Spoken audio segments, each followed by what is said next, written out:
Ethos, Lecture 4 on Decency, a Social Requirement by Alexander Campanella. Thanks for joining. This is on my book, Ethos, Complete Happiness and Excellence by Way of Virtue and Reason. It's free until Valentine's Day, February 14, 2020. Get it now. Check out the links in the description. So, indecency is a serious problem. That's why I'm doing this lecture now. Unfortunately, this is very practical and very necessary for me. There are some people in my life and the world in general so indecent, I genuinely don't know what to do with them. Now, with strangers, it's really simple. I just ignore them, and I've done this many times before, and it works really well. But what about those closer to us, like our family, like our best friends? What if they are indecent? What do we do? So, from my personal experience, I've found decency is essential. It's absolutely required for me, for everyone else I want to have any kind of close or intimate relationship with. Even for coworkers and neighbors, if there isn't a baseline level of decency, I feel unsafe, I feel unwelcome. So this lecture could be thought of as the continuation and hopefully completion of lecture 2 on effective discourse and reducing polarization. So lecture 2 did not satisfy that problem. At least it didn't fully satisfy it for me, mainly because ethos is not set up to deal with a specific mundane behavior like discourse. Ethos means character, and so this should focus on character. And decency is indeed a virtue of character and thought and a kind of justice. So it's the perfect topic for ethos. And remember, character is greater than behavior because character is also greater than habits. Our habits become our character. So comparing a single behavior to a state of character is like comparing a nation with a town. Here's my attack plan for this lecture.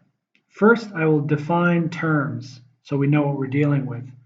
Decency and justice. These both need to be defined according to ethos, not the dictionary. Then I will map the territory of the problem, namely, what are the requirements for virtuous friendships or any kind of social relationships? What is actually required? And number 3, let's build. So using our terms that are defined and our requirements, we'll use ethos in real world scenarios to show how can we act? What can we do? Number 1, defining decency. Let's look at Ethos chapter 8, verse 39. Quote, well, this is part of the verse. So it's talking about the decent person, and it says, quote, is the one who decides on and does such actions. These actions are about rectifying injustice. Not an exact stickler for justice in the bad way, but taking less than he might, even though he has the law on his side. This is the decent person, and his state is decency. It is a sort of justice, and not some state different from it, unquote. So, because that verse was connected to the verse before it, I've just made my own little summary in my own words here, which will be a good enough definition for us. The decent person decides and chooses to rectify naturally occurring injustices and is not an exact stickler for justice in the bad way. They even take less than they might, even though they have the law on their side. The state of the decent person is decency, and it is a sort of justice more than anything else. Unquote. So the part from the previous verse was on rectifying naturally occurring injustices that come from universality of law. When you make one law that needs to be true for an entire population, there will always be some injustices. And this, of course, happens in institutions. There's no way around it. And so, since decency is a sort of justice, we need to define justice. This is chapter 8, verse 4. Quote, "The person who has justice is able to exercise virtue in relation to another, not only in what concerns himself. For many are able to exercise virtue in their own concerns, but unable in what relates to another. Hence, justice is complete virtue, because it is the complete exercise of virtue." Unquote. And then the next verse, 8:5. Quote, "Justice then is the whole of virtue, not just a part.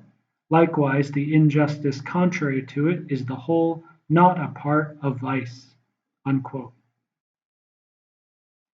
So I'll combine those verses to get an easier to read definition in my own words. Justice is complete virtue because it is virtue exercised from self to others and from others to self. Injustice is likewise the whole, not a part, of vice. And now we're going to summarize both of these together. Decency is a sort of justice, and justice is the completion of virtue. Virtue is excellence in character of the individual. Justice is virtue manifested within groups and society at large. So we have a virtuous individual expressing and sharing their virtue with others, that's justice, and the way in which these virtuous people are being just to each other is decency. Once again, there's a very clear picture in my head, and there's good geometry to this. This is why I like Ethos. You can clearly see it in your head, how everything connects to everything else. All right, so now let's get to part 2, which is what are the requirements for friendship? So the word friendship, I don't mean this in the mundane English language sense, but I mean in the ethos. Friendship means any relationship, and importantly, the virtue in the relationship between any two or more people. Normally just two people. That's friendship. It means any relationship. Mother and daughter, father and son, best friends, boss and coworker, etc. So good friendship, of course, will have justice, decency, and virtue as the underpinning or happening frequently throughout, of course. But to what degree is this required? That's why we're doing this lecture in the first place.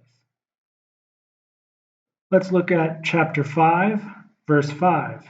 Quote, "To a friend we must wish goods for his own sake. If you wish good things in this way, but the same wish is not returned by the other, you would be said to have only good will for the other. For friendship is said to be reciprocated goodwill at the least." Unquote. And then chapter 5, verse 7, quote, "Those who love for utility or pleasure are fond of a friend because of what is good or pleasant for themselves, not insofar as the beloved is who he is, but insofar as he is useful or pleasant." Unquote. So we can wish good for our friends or from our friends in 3 primary ways: pleasure, utility, or character. These are the 3 major kinds of friendship. So it's obvious if we base our friendship just on utility or just on pleasure, this is less complete and less virtuous than friendships based purely on virtue of character. And let's also look at chapter 5, verse 13. Quote, "It is possible for bad people as well as good to be friends to each other for pleasure or utility, for decent people to be friends to base people, and for someone with neither character to be a friend to someone with any character." Unquote. And then the next verse, 5:14, quote, "It is clear that only good people can be friends to each other because of the other person himself, for bad people find no enjoyment in one another if they get no benefit." Unquote. Here, the important part is only good people. We can easily replace that with only decent people, as decent is a kind of goodness, and in many ways, the epitome of goodness in certain scenarios. That's why we say it's a sort of justice, because within the relationships between two people, that which kind of maintains the justice inherent, that's decent. And it's good too, of course. So, if we want to have a very good friendship based on character, we need decency. Now, let's look to when we don't need decency. We're in chapter 8, verse 25. Quote, "The just in transactions is a sort of equality, and the unjust a sort of inequality. These accord with numerical proportion, for here it does not matter if a decent person has taken from a base person, or a base person from a decent person. Rather, the law looks only at differences in the harm inflicted and treats the people involved as equals." Unquote. So this is about justice among citizens who are strangers to each other, definitely not close friends, and of course transactions, even among close friends, but especially among pleasure and utility relationships. If you're just exchanging money, um, we use numerical proportion. We don't need to use something like decency. Because in these instances, we always prefer to use quantifiable variables. The money owed, the money reimbursed. You can use legislation. Um, you can use a lawyer, contracts, something like this. Because the people don't trust the character as much, they need something external and verifiable to use as a third party to fill in the place. But as we'll see more and more, among friends who are friends based on character, we just need the character, namely decency. Okay, further, chapter 3, verse 29, quote, "We can see many private citizens doing decent actions no less than people in power do, even more, in fact," unquote. So this is perhaps a side tangent, but we don't need power or fortune to be decent. And if you have too much power or fortune, that can even be a hindrance sometimes, as I'm sure many of you have seen.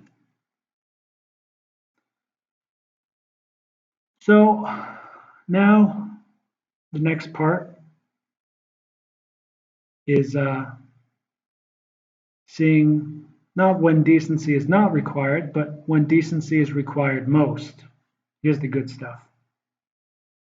So, as in many other instances within the ethos, within the book, and within this mode of thinking, because we're dealing with triads and binaries, you have two extremes and a golden mean in the middle. If we know what is bad, we can flip it to its opposite to find out what's good. Those friendships that are most contrary to utility, transactions, etc., will require decency most of all. And this is, of course, what we find, and it's friendships based on virtuous character that are the most opposite,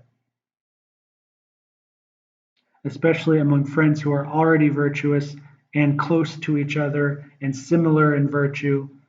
The more you get a complete friendship in mind, that's when we need decency most of all. And that's also when we need, a lawyer or a contract or a court judge least of all. And so one of these cases is family. And we're in chapter 5, verse 23. Quote, "Whenever children accord to their parents what they must accord to those who gave them birth, and parents accord what they must do to their children, their friendship is enduring and decent." Unquote. So this verse shows us that there's a sense of justice inherent in the friendship. So with a parent and a child, there's always a debt.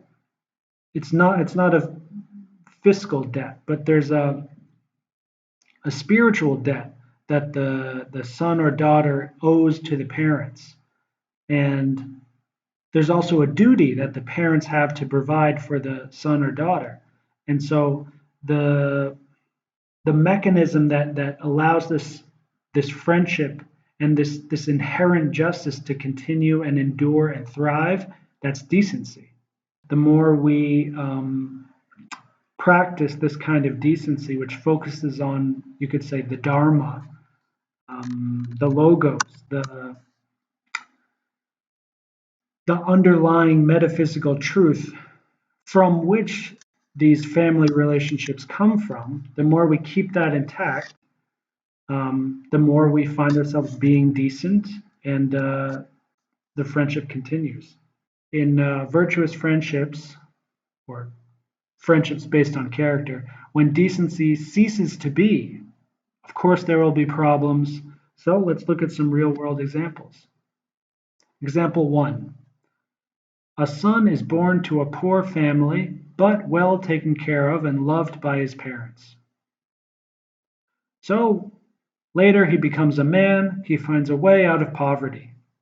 The decent son, following especially this verse, 5:23, is eager to treat his parents to as much luxury as he can offer.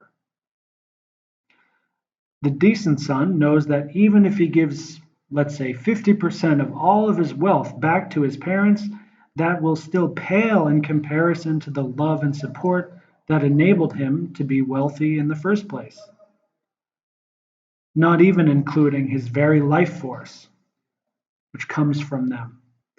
Further, let's assume his parents are also decent. They will never demand wealth from their son, unless, of course, they're sick or lacking in necessities. But they definitely won't just say, give me half of all your money for no reason. That's not decent.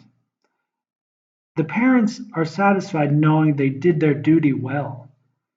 And so the honor and pleasure of seeing their son happy and successful is actually enough for decent parents.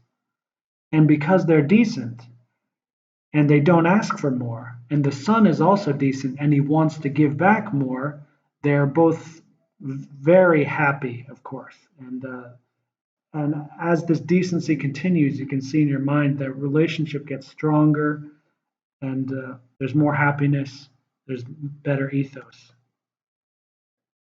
Example two: two young men meet while sharing their favorite noble hobby, X. They soon find they also share many other hobbies like Y and Z, etc. They become best friends, and this continues for, let's say, 5 years. One of the men needs to move far away for work. His friend knows that it's a good job and is for the best. After the man moves away for some time, his friend finds out that he no longer does the hobbies that made them friends in the first place. Also, the man has met a girlfriend who corrupts him, persuades him to stop these hobbies and stop contacting his old friend. Now, the friend is decent. He knows that the hobbies that they share are not as important as their virtue and friendship. So the friend calls the man many times but cannot get through. He even travels a long distance to see him in person, but can only meet for a few minutes before the girlfriend drags the man away to do chores for her. Take me shopping. So what happened here? Is it as simple as bros before hoes? Or is there something more? So in a close friendship or in best friendships, once they are formed and last for a few years, they become precious and must be preserved. This is why decency is a kind of justice, because the friendship becomes a kind of good. It's a good for the individuals involved, and it's a good for society at large. Actually, our society needs people to have good friendships like this. So, to dissolve such a friendship just because the two people have different tastes or live far away is not a satisfactory excuse. In fact, it's indecent. I just want to clarify though, I'm talking only about friendships of character, not utility or pleasure. If the friendship is based solely on shared interests or hobbies, it's not a big deal for this friendship to dissolve in time naturally.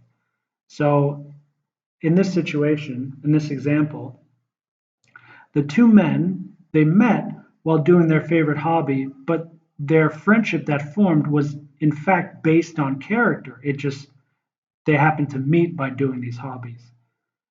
Now, if in a different situation they just did the same hobbies together and they never did, they never connected deeper than that, and then they stopped doing the same hobbies, they just say goodbye, see you later. That's actually a very different scenario, and decency is not important in those situations. So let's look back at the original definition. The decent person decides and chooses to rectify naturally occurring injustices. So here, naturally occurring injustices can mean a gap in distance, in time, in age, in interests, etc. So going back to lecture 2 on discourse. If we have family members or best friends on the opposite side of the political spectrum, those of us who are most decent will ignore these differences so as to maintain that which is more sacred, complete, and virtuous, which is friendship and justice. Um, this is one of the great scams of our modern world and the modern media. They give us these controversial things which people really care about a lot, and they're also able to split people in two, into left or right, and Democrat or Republican, whatever. And this is all just a scam, because even if I believe abortion is murder, and anyone who takes any part in aborting a fetus even one day after conception is a total evil murderer. And my family member thinks it's a woman's choice, she can do whatever she wants, and it's just a clump of cells and nothing more.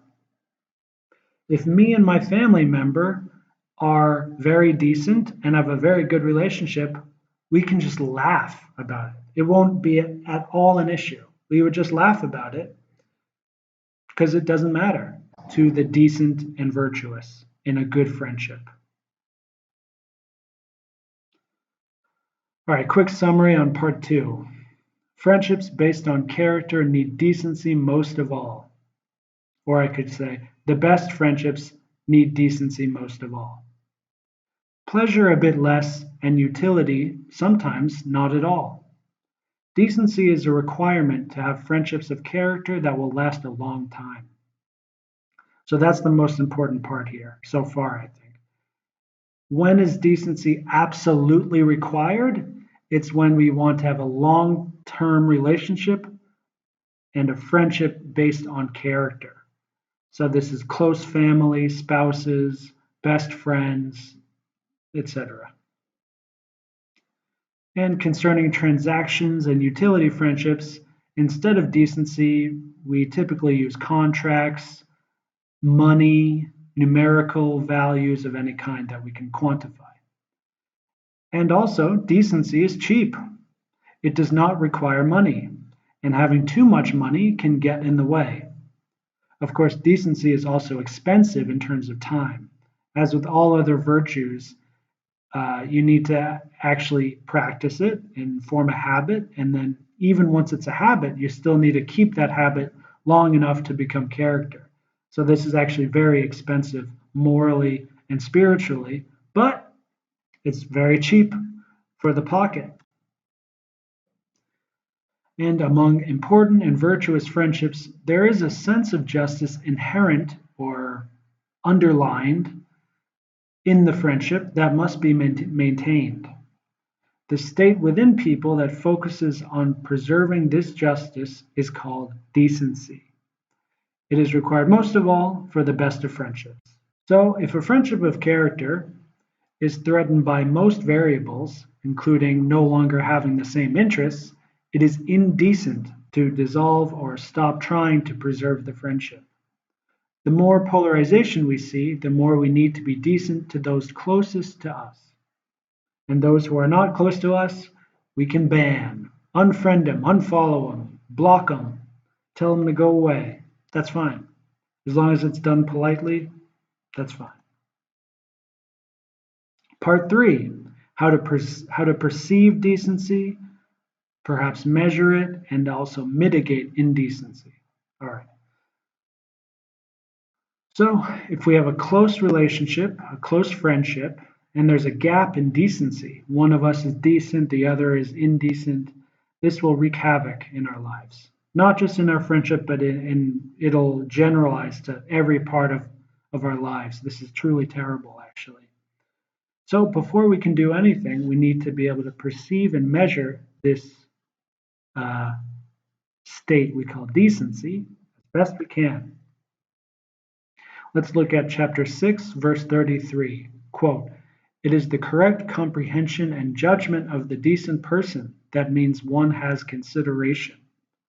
A sign of this is our saying that the decent person, more than others, is considerate, and that it is decent to be considerate about some things. Considerateness is the correct consideration that judges what is decent and true." Unquote. So decency in action is a kind of justice, as said earlier. But here, this is chapter 6 on virtue of thought. So decency also manifests as a virtue of thought, or we could say decency comes from, perhaps, this virtue of thought called considerateness. So this is really good because we can now practice decency when we are alone, when we're not with others, by considering what is best for our close friends and the friendship that means the sense of justice inherent within that relationship. If you consider just what's purely best for your friend and what's best for maintaining that dynamic relationship, that's considerateness when we are alone and contemplating, meditating on this. And so the more we are considerate, the more we will be decent when we are physically present with our friends. This also corresponds to many spiritual traditions where they use words like compassion, sympathy, empathy, etc. This is the corollary in ethos is considerateness and also decency. So the more considerate we are, the more this will naturally elicit decency. And we'll express it more and more the more we are considerate. Now, even if we don't have a problem with some indecency happening in our own relationships and we want to practice decency, practice considerateness, we can always practice this with any of our other relationships. Just keeping in mind that a friendship based purely on pleasure or utility does not demand decency as much. But, as always, any kind of virtue is welcome in a virtuous world. If we ever notice someone is treating us as a means to an end, for pleasure or utility, it doesn't matter, and they are in fact a close friend or family member, that's the kind of indecency that I'm talking about. That's why I'm writing this lecture, speaking, video. That's why I'm doing this whole thing. So in that situation, we know the friendship is no longer based on character or the person is no longer acting in a state of decency. So we have a simple choice here. We can A, agree to the intention, typically an unconscious intention of the other, and we'll just change from a character friendship to pleasure or utility. Or B, we can do our best to maintain the friendship by compensating for their lack of decency. We can be even more decent, or we can call out their lack of decency, etc. There could be many, many ways to go about this, which I'll get into in a bit. So choice A may be suitable in some cases, but know that this is surrender without a fight. Friendship of character is one of the most precious things we can have for our own happiness and for good ethos and for society at large. So to throw that away without a fight is itself indecent, cowardly, lazy, etc. It's bad ethos. But it may work sometimes. If we really began in a friendship based on character and both parties have good character, we are stuck with choice B. We have to do something about it. We can do our best to maintain our own our own virtue, practice decency. We have to do whatever we can. This is probably true most of all for immediate family, spouses, etc. The more close and virtuous and precious the friendship is, the more we need to really stick with choice B. Some examples. Number one, a son is decent, but his mother primarily wants to use him for her social status or guilty conscience. Here, it doesn't actually matter why she wants to use him. The fact is, using him as a means to an end. Number two, a father is decent, but his son primarily wants to use him for his wealth and social standing to get a better job or VIP access to a nightclub or anything like this. Again, it doesn't matter what the content is. We're dealing with the process, the logos underneath all of this. The problem is that the son is using the father as a means to an end, and that's indecent. In example one, here obviously the son shouldn't use heavy criticism or blame on his mother. She's older and higher in status, and this is part of the justice inherent within the relationship. The son is always in debt to the mother, at least spiritually and morally. There's always a debt there, which may never be repaid. Or maybe it could be repaid and more. But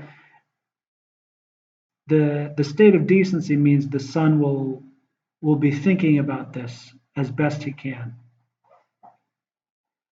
Anyway, decency still needs to be restored for this relationship to thrive and maintain and endure.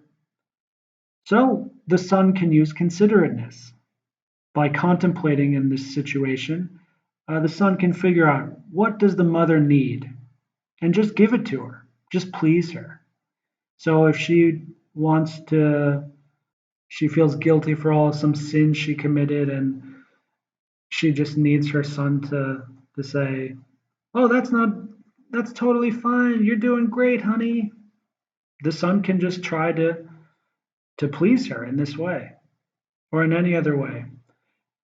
That's considerateness. Because the son in this case will think, I love my mother and I want to give her the best I can for her own sake. And maybe in this situation, it seems indecent of her to use the son as a means to an end, but she still desires something. And the son will respect that desire and consider the best way to please her, to fulfill her needs. And this can work quite well. Of course, if the best way to fulfill her needs is for the son to be vicious or base, that can be a problem. But another thing that can happen is, let's say the son successfully pleases his mother, but it's just short-term relief, and the problem is still there in a year later or so. So, in this situation, the mother, any other person, should understand that in these important friendships, we need to treat others for their own sake, not our own. And if the son is indeed higher in decency and virtue, he could also just try to teach her about decency and ethos, as I'm doing right now. That could be enough. Of course, as we learn in chapter 1 and 10, the masses are not at all interested in this sort of thing. But in any close relationship, like a mother and son who are easily on speaking terms in many cases, there could be time, at least a time and a place to have this conversation. Now, let's say the son was considerate and successfully pleased his mother and successfully taught her about decency, and she still insists on treating him like a toy or a tool for her own ego or whatever else, to please her own senses or whatever. Well, maybe there's nothing else we can do, and that gap in character is too vast, so the friendship can no longer be based on character, and it can go into some kind of utility or pleasure-based relationship. So these kinds of friendships are actually quite common, at least in America. I'm not surprised to see this everywhere because it's really difficult to have a friendship based purely on character. Anyway, in this situation, keeping the peace seems to be the best golden rule, which I've also come to find in my own personal life just from time and experience. This kind of reminds me of the Middle East tension over there with those countries at ever never-ending war. Um, it seems like no side is actually going to win or lose, so the best they can do is find a way to keep the peace. Maybe China and Japan, the rivalry there is a similar situation. Anyway, even if in this situation the son says, okay, you know what, let's just forget about it and we'll kind of go our separate ways while still maintaining a mother son relationship. We'll just try to make sure that the pleasure and utility is fulfilled and forget about the character. If the son is truly decent, he will still never forget the goal, which is to revive as best he can a friendship based on character. Example 2. The father is decent, the son is indecent. So here the father has a right, and indeed should, I think, discipline his son. Not only is there friendship on the line, but this is an important opportunity to teach the son about virtue, ethos, etc. So, with discipline and most other things pertaining to ethos, there are two extremes and a golden mean in the middle. If the father beats his son to death, that's obviously vicious, not what we're looking for.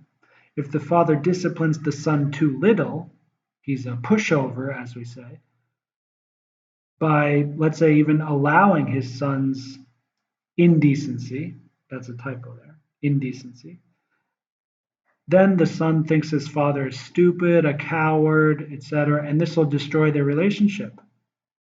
The son should look up to the father in the same way a student looks up to a teacher. This is natural and good. And so when a sacred relationship like this is destroyed, it ruins the individual happiness for both parties, and this generalizes and spreads throughout society. So the higher status person, in this case the father, if decent, will use minimum force necessary to regain the decency required for the friendship to continue and endure. So this minimum force necessary attitude, which you can read about in the Bible, in Eastern texts, we'd call it ahimsa, nonviolence. Of course, you learn this in jujitsu, also in these Eastern martial arts.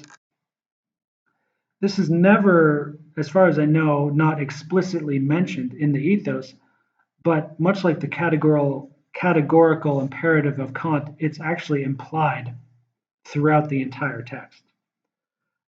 Because the most virtuous person will always aim at the finest aim. It's not just being excellent and ethical and virtuous, but it's also what is the finest thing we can do. This is why the section on magnanimity and magnificence, which are not at all common, but these are the most fine things the ideal man can do.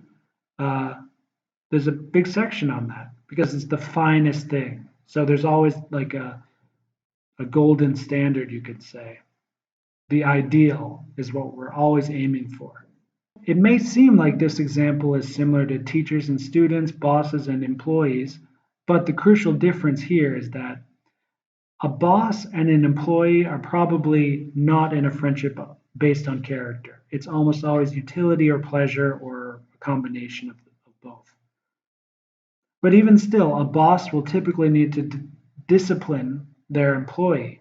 And the more decent a boss is, the more he will use the minimum force necessary, as that is the finest way to do anything. Bruce Lee also talked about this, and this is the foundation of something like judo, where the most impressive thing is if you just do nothing and your opponent just loses instantly. That's the most fine way to win. Summary on part 3. There is a virtue of thought corresponding to decency, what we call considerateness. We can practice considerateness when we are alone to aid our decency when with others. We should only worry about others treating us indecently when we are in a friendship based on character. Within this scenario, it's always better to regain decency and maintain the friendship, as these friendships are rare and precious for ourselves and for society. We can use discipline to restore harmony, but typically only if we are in a higher status position. That is, if we're using extreme discipline. A little bit discipline maybe is okay. But in any event, using minimum force necessary is the finest way to accomplish things with others. This is the Tao, the way. If we are in a lower status position, sometimes the best we can do is to just please our friend and keep the peace. Now, to conclude everything here. Well, one thing I noticed when I was working on this lecture, and also thinking about the previous 3 lectures, I'm learning more and more what I've already seen, and you've read too in chapter 1, verse 4. This ethos, this way of living, this philosophy, it's not an exact science. So the more complicated and difficult whatever our question or problem is, the less exact the answer directly from ethos will be. So we have to be content with this study and practice of ethics as not a hard science like biology. Now, that being said, I'm always working to find a better way to do this. And so the solution I've found is mythos. So I'm going to start using mythos and combine with ethos to answer some of these questions. This will also be way more fun. So up until now, all of these lectures have been relying solely on ethos and logos. That is, I use logic and the dialectic to reveal what is the solution, the best character that we can model our lives on, or behaviors or habits, but it's really about character. As stated before, in chapter 1 and 10, this is not enough for the masses, for the many. We, especially in the modern world with our technology and our media, we need something instantly gratifying, colorful, etc. Hence mythos. So I'll use something like Star Wars or Harry Potter, and I'll find some examples of these situations that I'm talking about, and we'll examine the ethos of the characters in the mythos, and then we have something very colorful and practical and pleasing to work with. All right, so here are some bonus goodies. If you search for decency in Ethos, here are some more verses where it shows up. Chapter 9, verse 59, quote, "If one is a truly decent person, having a fellow citizen's friendship for many people, and not ingratiating, we can be satisfied with having even a few of such friends," unquote. Here, basically, pure decency is so rare and precious. The best example of this, I think, is the Dalai Lama. He has exactly what this verse is talking about. And then next verse, 960, quote, "It is more useful to have friends in ill fortune, but more fine to have friends in good fortune. That is why we also seek decent friends, for it is more choice-worthy to do good to them and spend our time with them," unquote. So I summarize this by saying, decent friends are like the fine wine of friends. And then chapter 10, verse 6. Okay, quote, "The decent person will attend to reason and aim at the fine, whereas the base person, since he desires pleasure, has to receive corrective treatment by pain, like a beast of burden," unquote.